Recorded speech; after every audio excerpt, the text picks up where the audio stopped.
বিএনপির ভারপ্রাপ্ত চেয়ারম্যান তারেক রহমান এবার তার দেশে ফেরার তারিখ উল্লেখ করেছেন তিনি নিজেই।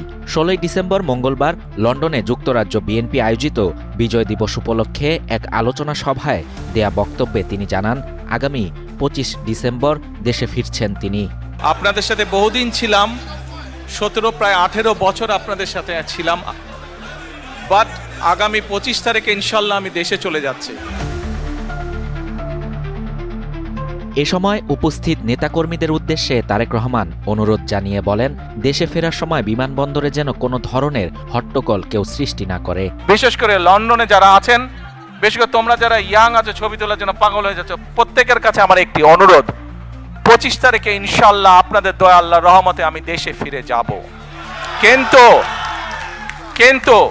এখানে উপস্থিত, এই ঘরে উপস্থিত প্রত্যেকটি মানুষের কাছে আমার অনুরোধ, দয়া করে কেউ আপনারা এয়ারপোর্টে সেদিন যাবেন না।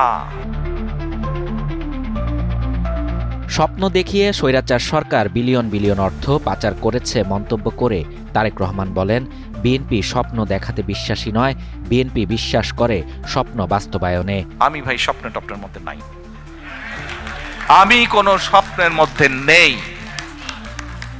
আমরা আছি পরিকল্পনার মধ্যে, আমরা পরিকল্পনা করব, আমরা পরিকল্পনা বাস্তবায়ন করব।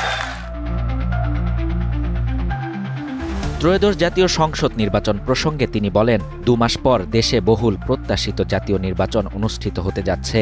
একটি দায়িত্বশীল রাজনৈতিক দল হিসেবে মানুষের মাঝে সচেতনতা সৃষ্টি করা যেমন বিএনপির দায়িত্ব, তেমনি দেশের মানুষের সামনে একটি সুস্পষ্ট পরিকল্পনা তুলে ধরাও তাদের গুরুত্বপূর্ণ দায়িত্ব।